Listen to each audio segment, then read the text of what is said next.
Matt Mercer is widely regarded as one of the best DMs in the world. He's best known for his role in DMing Critical Role, but has been a guest star in many other series. Matt has stated before that he doesn't want people to think that they're bad DMs just because they compare themselves to him. But there's no doubt that he is an inspiration for the community. Disclaimer, Critical Role has a massive budget and staff team and is more like a show than a traditional D&D game, and no one should expect their DM, or themselves if they're the DM, to be at the level of Critical Role. Your games are fantastic as they are, but growth is an important journey to take too.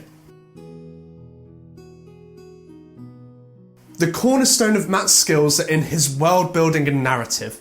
His worlds are both expansive and immersive. They're deep and most importantly they feel real, despite of course being imaginary. He does this through spending a lot of time cultivating detailed histories of his worlds. Any questions that his players ask of him about the past has an answer that is realistic and most importantly, it's consistent with the history that has already been written and established. Additionally, his settings feel lived in. The settlements aren't copy-pasted from one to the other. None are the same. They each have their own rich history, compelling cultures, and intriguing political landscapes. Nothing is wasted, and no settlements are just there for the sake of it. And now the narratives. His stories are engaging and layered. He weaves multiple plot points from many character arcs and the story at large together. Think about the Briarwoods from Season 1. They're embroiled in multiple character stories, and the main plot overall with Vecna. Having such interleaved stories helps keep the pace, while ensuring that every player has something to sink their teeth into. But that's not to say that Matt railroads his players down these plot lines. He's versatile, leaving plenty of room for player agency and spontaneous storytelling.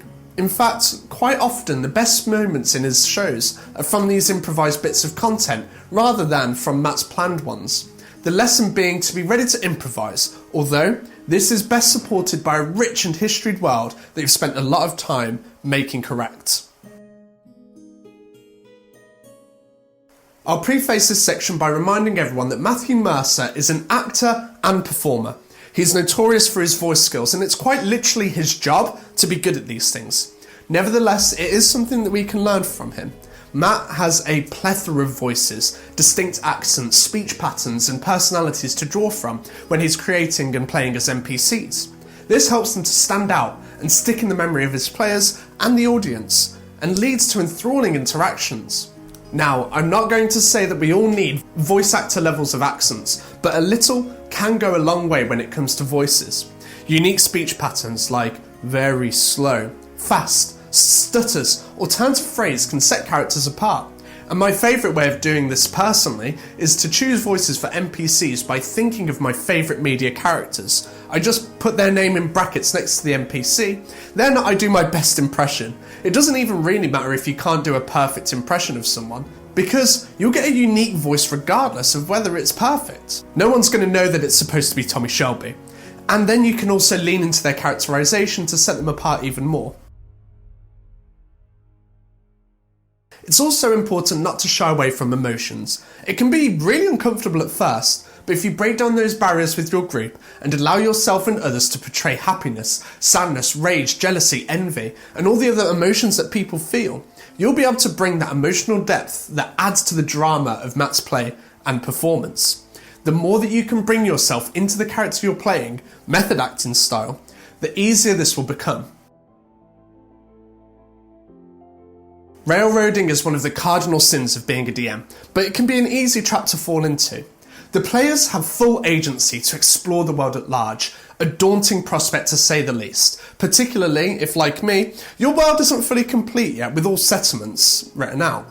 Of course, in an ideal world, you'd have every single settlement written out, ready for visits before the campaign even starts, but that is potentially hundreds of thousands of words and dozens of pages of Word documents. Not really feasible if you have a full-time job alongside DMing. The headline here is to trust your players and gently nudge them in the direction of complete content using plot hooks. If your northern cities are ready and waiting, and the southern ones are just a blank expanse of nothingness, then make sure your plot hooks are tantalising, urgent, and most importantly, in the north. Don't send them south. Never say what your player characters actually do, you just give them the world to explore. If your sentences are starting with, your character does this, then you've probably done something wrong. This then makes it a lot easier to action the next lesson. Matt adapts the narrative of the story based on his players' choices and actions. They're the ones that drive the plot forwards, not him. If their actions mean a city is levelled, all that Preppy would have done before the campaign started is essentially wasted, and you'd probably be more likely to hang on to it and not level the city after all. Creating content as it arises on the horizon means your players can be co-creators of the world. It's an open sandbox to explore rather than a linear on-rail shooter. Matt also forgoes the rules as written to encourage and embrace creative uses of D&D features and spells, even if that means that they derail what he has in mind for an encounter. Being lenient and supporting these rule breaks to facilitate excitement and creativity are king to an enjoyable game. Although it's important to know when to toe the line and have conversations at the table how to use spells creatively without going overboard. If you're enjoying the video so far or have learned something, please leave a thumbs up to show the algorithm that more people might enjoy it. It helps out more than you would think. For me, combat has the greatest potential to be a snooze fest out of everything in D&D. Of course, your table is its own thing, and whatever combat that you all enjoy is great. However, my personal pet peeve is when combat amounts to 4 minis stood on a map, rolling dice and announcing numbers while standing in place. Matt can teach us to add flair to our combat through a plethora of techniques. Looking at Matt's combat, each encounter has something unique about it. To emulate that, each combat should include something that sets it apart from the standard formula. A changing environment, or an opponent with numerous forms, a puzzle-based encounter, hazards that scatter the map, opportunities for roleplay within the encounter itself. It can also be made more engaging by describing what happens with the role using visceral but snappy descriptions and explanations. A tip is to imagine the fight in your head and just describe what you see in your mind's eye if you can do that. This ensures that encounters make narrative sense, and the classic, how do you want to do this, to finish off a main encounter. A phrase coined by Matt himself.